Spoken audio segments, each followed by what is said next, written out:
Welcome to NeverTheLess podcast with Bidemi Mark-Mordi, a show dedicated to organic leaders and leaderpreneurs. Today, you would learn how to discover your essence and live more powerfully. Hello, welcome to another edition of NeverTheLess, a show for organic leaders and leaderpreneurs. It's been some great time talking about tension this month. And last episode, we spoke about tension and transitions. Such a power-packed time. If you have missed it, please go back and, just do a refresher. This time around, we'll be talking about tension do nots. And we'll also be looking at some benefits of tension. You don't want to miss this. IJ, you have expectations, I believe. Oh, I do, sure. It's been quite the topic. And, we've taken in so much. But sometimes it's good to be able to point at someone and say, because this person went through this, I'm able to go, to go through it. So I'm wondering, if you have any examples of people that you can use to buttress the tension points. Okay. Hello, everyone. Welcome. My name is Bidemi Mark-Mordi. He's Victor. She's Ijeoma. Yes. And it's the third episode in this month of the conversation around tensions. And so far we've said that tension is something that is present in everyone's life. So we looked at that. So we can't run away from tension. We can't pray it away. We can't wish it away. Neither can we flee from it. In our first episode, we had looked at what is tension, and how do we do when we find ourselves in a place of tension. In our second episode, we looked at tensions and transitions. Indeed, and we saw that every point of tension is because a transition is in the offing. And the reason why transitions always throw up tensions is because transitions come with change. And man doesn't quite like change. If I remember in that episode, I did tell us that the ingenuity of man is usually capped by comfort. So every time, the reason why tension is such a biggie, if you like, on this journey, is because it is how we're pushed out of our resting and comfort zones so that we can soar. It brings to mind for me the account of the baby eagle, the eaglet. We're told that when the mother eagle feels like the eaglet is ready to fly, the mother begins to destroy its nest. So at the end of the day, when the nest is left to a twig or two, it pushes the eaglet out of whatever is left. And I can imagine myself as the eaglet pushed out by my own mother. My first instinct will be that she wants to kill me. She's wicked. And sometimes, God brings us to tension too, because he knows what he's packed on the inside of us, and he wants us to step into the place of embracing it and enjoying it. So Ijeoma's question was, is there anybody I can point to who's lived this life of tension? And I'd like to talk about two people, but that means I'm going to monopolize the conversation. Do you mind? No, not at all. Okay, so my first character will be a Bible character. Both of them are Bible characters, actually. The first one is Jephthah. If you go to the book of Judges, you see the account of Jephthah. Jephthah was a son whose mother was not the wife of the father. He was had by a concubine for his father. And what that meant, and his father never married his mother. So, in today's conversation, we would almost call Jephthah an illegitimate son, even though his father took him home, but his mother was not part of that family, essentially.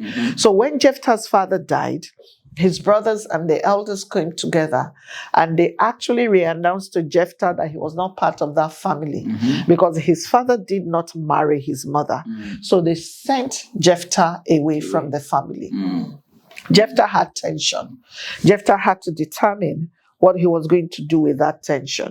Because imagine, even if, he knew all the while that his father did not marry his mother, but at least he was home. But I'm not sure he prepared for the fact that when his father died, he was going to be asked to leave the only family he had known. So he was thrown out. But Jephthah decided to do something about it. He decided to make himself indispensable. So Jephthah went on to develop himself and a group of men to the best military mercenaries that there was in that time. To the extent that when Israel started to have issues with their enemies, his father's family had no choice but to approach Jephthah to come and fight on their behalf. And that was where Jephthah negotiated to the extent that he said to them, I would only come if you make me a judge. So they appointed Jephthah judge in the land, and Jephthah made them swear an oath and all of those things just to make sure that his position in this time was secure. So that's one way that Jephthah deployed tension, and he deployed it well. But when Jephthah now had to go to that same battle, he had the same tension because everything that he had agreed on with the Israelites none of it was going to be binding if he did not win this battle. That tension made him go to God. And guess what he vowed? That the first thing that comes out of his house, when he returns from battle, he would sacrifice that thing to God. And guess who came out? His only daughter. So we saw on one hand that he utilized tension well to become a bargaining chip, because he utilized tension by getting better to the extent that when other people had tensions of their own, he became an answer. But now that he had become an answer, he did not deploy tension well, in that he put the life of his daughter at a precarious situation, or he exposed his daughter to the risk of being sacrificed to God. Do you understand it? Yes, ultimately, at the end of that story in Judges, he didn't have to kill his daughter, but he had to send her away, to live a life that is devoted to God. Do you understand that? My second Bible character would be Jael. Jael was the wife of someone who was friends with the king of Syria, who was the enemy of Israel at the time. And all that Jael knew all of her life it's still in the same book of Judges, was to be the tent maker's wife. But apparently, in the course of life, being married to her husband, she did learn how to do tent making. One day, Jabin, the commander of the Syrian army, was escaping from the battle that Deborah had led Balak to go and fight. And Jabin, the Caesarean commander, escaped, and he started to run. And he ran, and because he knew that Jael's husband and her husband's family were friends with his boss, he ran into their tent. That was a tension moment for Jael. But Jael did not pick the phone. She did not pull her hair. She did not go running to look for her husband. She didn't ask any questions. She knew at that moment that change was now foisted on her. To bring about change to Israel, it was now her responsibility. So she drew for what she always knew and what she had, which was her capacity for tent making. And the Bible said when she gave Jabin some milk to drink, and when he fell asleep because he was exhausted, she brought out the tent peg and she drove it through his head. And so even though she was in a place where there were many other options she could have considered, like running away, she decided to step up. Because she never, even if she was an excellent tent maker, tent making and killing someone is not the same. But she stepped up to the plate and she deployed that tension. And because of that, she took the credit for the victory at that battle. Yes, of course, it had come by prophecy, by the mouth of Deborah the prophetess, that because Barak was not upfront after God had told him to go to that battle, and he insisted that Deborah would come with him, it had come by word of prophecy that the victory would be given to a woman. But I need you to see the picture that Jael could have shunted. She could have shirked away from, engaging in that moment. And that would have meant that would have either be shifted to someone else or the moment would have been lost. Do you see it? So when you think about tensions and you think about the change that is in the offing when tension shows up. Take a look at Jephthah and think about, okay, Jephthah could have been angry. He could have decided many things when his father's family threw him out. But he converted it to the fuel for personal development. And that's how he grew himself to the point that he was so relevant that the same people who cast him out were the same people who went to beg him to come back. Can you see that? And then if we move away from that and we come to the jail circumstance, you'll find again that anything could have happened in that regard. So some tensions are not planned for. Right. Wow. But when they show up, jail knew the best solution. You know, remember in the last episode or the previous episode, I said to us that you must know where you are and what is required. True. So she knew what was that the most logical and best conclusion to this was that Jabin be dead. And she rose to the occasion.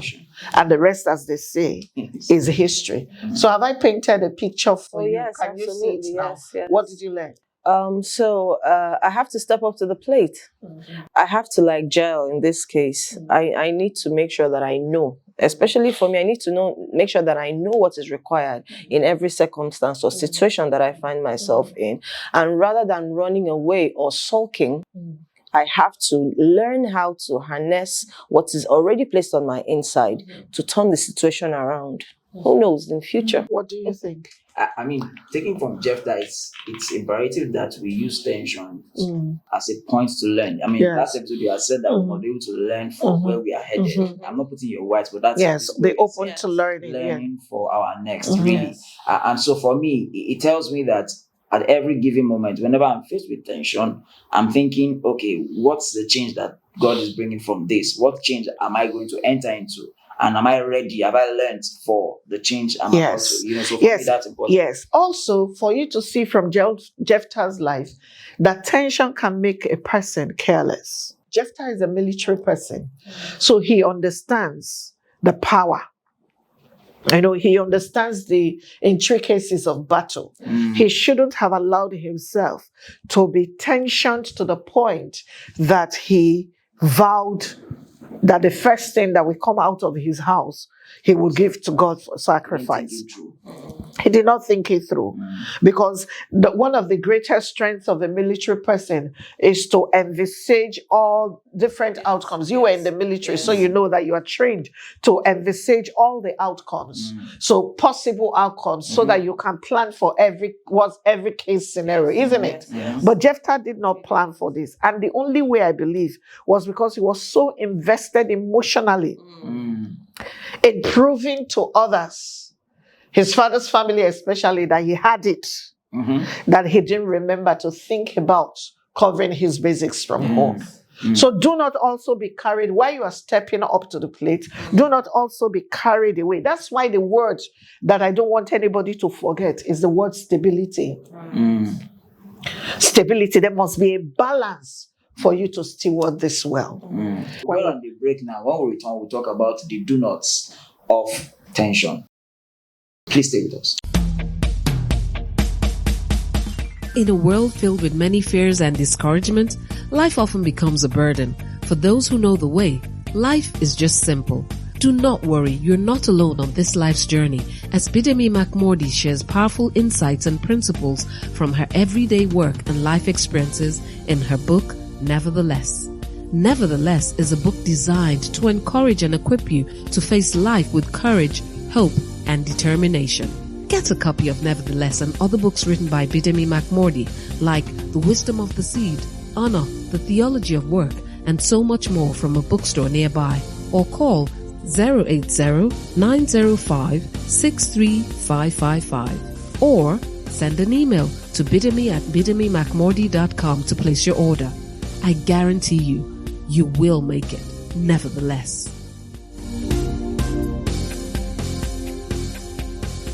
Welcome back to the NeverTheLess show.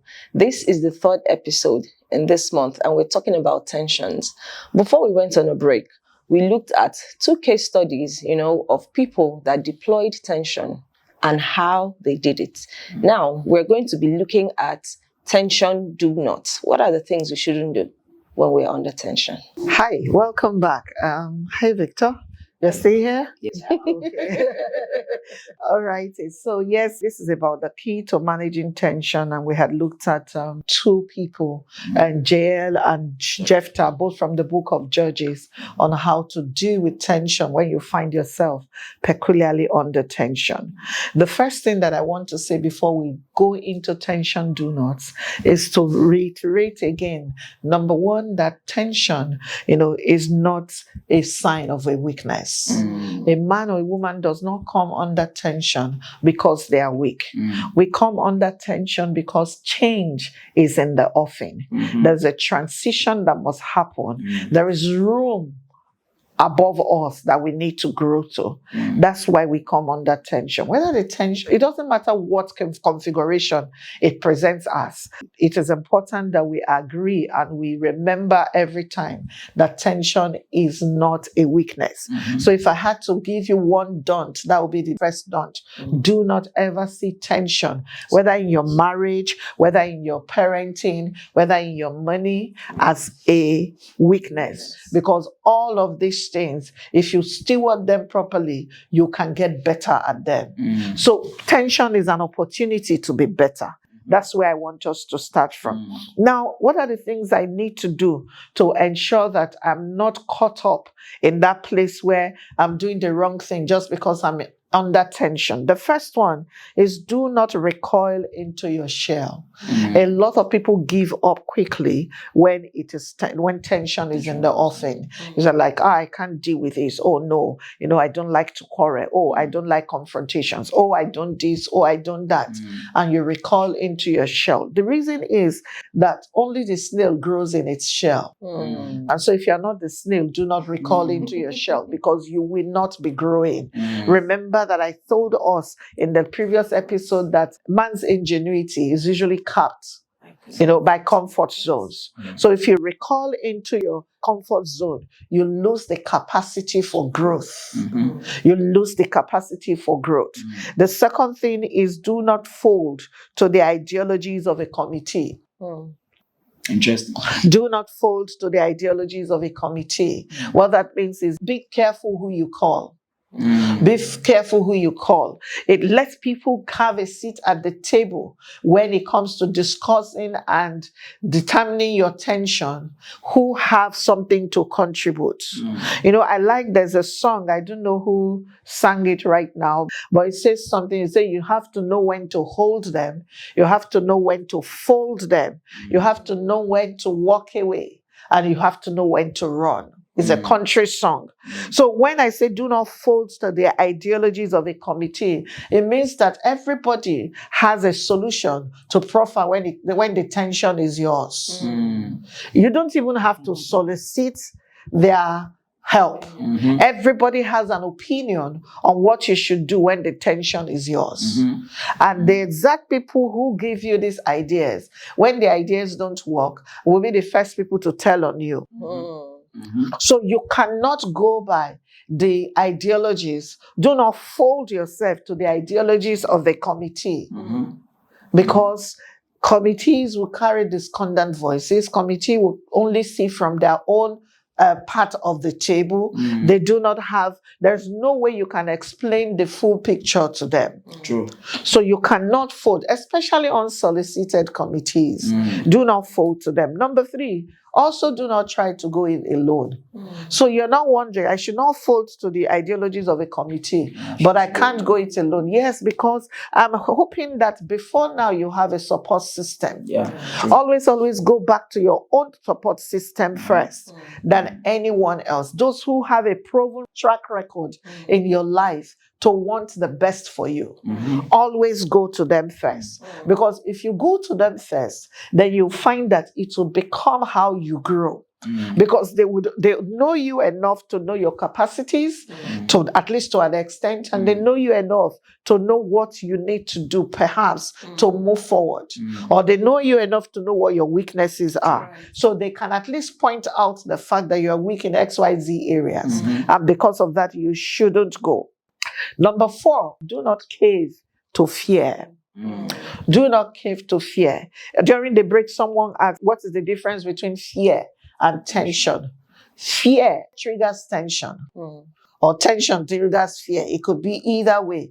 So if you find yourself in a place where you are standing in a gap, that is a transition point, and what you see ahead of you scares you, if you allow that fear to overwhelm you, it will bring you under a pressure and a tension that can cause migraines, that can cause all kinds, even can cause a rift in your closest relationships. So fear and tension, one triggers the other. Do you see it? So it can be the tension that you are feeling over a particular situation that triggers your fear. Or it can be your fear, actually, oh my God, I'm here, that now triggers the tension. And the thing about tension that I haven't said is when we are not stable within tension moments, we make mistakes. If I will go back to the case of Jephthah, that was what happened. Do you see it? So, just the tension to win was why he made that mistake. It triggered, something that he didn't cover his basics. And in the end, it was a mistake that he made. So far we've looked at tension is not a weakness. Embrace it and know it. That is not a weakness. Number 2, we said do not recall into your share. Number 3, we said do not fold to the ideologies of a committee. And number 4, we said do not go it alone. So look for trusted people whom you have grown through a previous season with, who even if they don't have the answers, you can be sure that they have your interest at heart. Absolutely. Then number 5, this is the big one. Not all tensions will be resolved by doing something. There are some tensions that the only resolution is to know when to walk away. If, for instance, you're in an abusive relationship, I know people ask you to pray. I know people ask you to fast. I know people ask you to convert the person. But all of that you should try to do from a distance. Because the tension of not receiving receiving blows every day can only be resolved if you're not in proximity to the one who's dishing out the blows.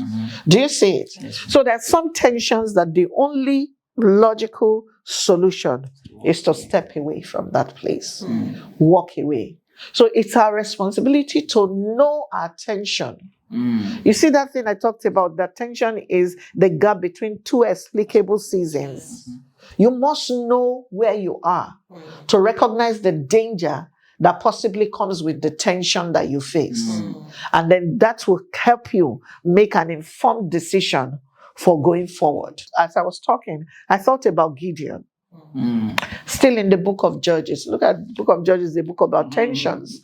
And what we did find with Gideon? Gideon, tension was why he was threshing wheat in a cave. Tension was why the angel came to him, because something had to be resolved. And Gideon was the one that had the capacity. But if you see the first thing that Gideon did, and this will be my last point in this episode, when the angel said to him to go and break the altars of Baal and then build in its place an altar for God in that place, what did Gideon do? Gideon went, but he knew there was tension. So even though he was going to obey, he obeyed at night. When everybody was asleep, he knew his capacity in that time. He knew he had not gotten to the place where he could face people. These were not even the enemies. These were his brethren. But to begin to go there and begin to break down the altar where they worshipped, because an angel told him, he didn't have the heart for it in the moment to do it in a confrontational manner. So what did he do? He chose to do it at night. But after he did it, here's the beauty. He arose to that tension in the best way that he could muster in that moment. But that was the thing that dredged up support starting from his father for him. And it was that support that made it okay for him, or made it possible for him to say yes to gathering an army to go and fight the battles that Israel were faced with. Do you see it?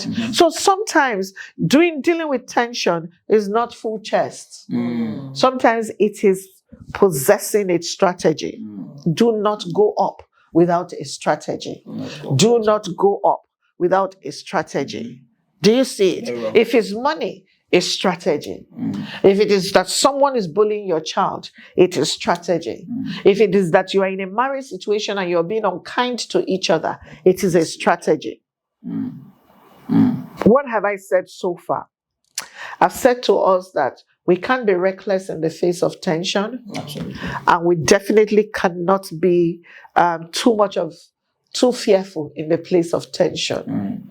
Tension is not a weakness. It is not because we didn't do something right that we have found ourselves in the place of tension. Do not ever forget that tension is an opportunity for growth. And if we would embrace that opportunity for growth, there's no telling how far we'll go. Do you have questions for me? It's amazing how far we've come in this episode. I'm excited about, the things that you've touched on. I'm blessed. I'm sure that those who are listening to have been able to pick a few things. Just before we wrap this up, IJ. Sir. Victor is so good at Is there something? I know that Pastor V is going to give a summary ultimately, but I mean, is there a question you'd like to ask her? I don't want to go ahead of myself because I know that in the next episode she's going to be giving a more detailed outlook on how to. So we've looked at the do nots. I'm sure there is these are what to do. Yes. So okay, so as we come to the end of this episode, what I've basically said to us is that tension is proof that there is more in front of us. And because there is more in front of us, we need to be stable in ourselves to be able to embrace and steward tension properly. One of the things I did say was, even without, if you're not recoiling into yourself, also do not maintain status quo. Because some people will say, I'm used to my tension. How can you be used to your tension when we have already agreed or we've seen that tension can cause ill health? So you don't want to be used to your tension. So status quo is also not a good place to go. All in all, tension is not a sign of a weakness. It's not because you don't know how to pray. It's not because you didn't fast. It's not because you didn't raise the children right. It's not because you didn't pay a tithe. It's just because there's room for growth. That's why tension happens. Next week when we come, we'll be rounding off this series on tension and what they represent for us. So remember that we said that the greatest variable when there is a tension is the human that is in the midst of that tension. So you are the one who decides whether your tension will benefit you or it will not benefit you. Till next week when we come your way again, Victor. Thank you so much for staying with us. And Ijoma. don't forget not to go alone. Yes. My name is Bidemi Mark-Mordi. Remember that if you embrace your superpower, you live an outstanding life. I'll see you next week if Jesus tarries. God bless you. Thank you for listening to Nevertheless. For more information and resources, call 080-90563-555 or send an email to bidemi@bidemimarkmordi.com. Don't forget, discovering your purpose helps you live more powerfully.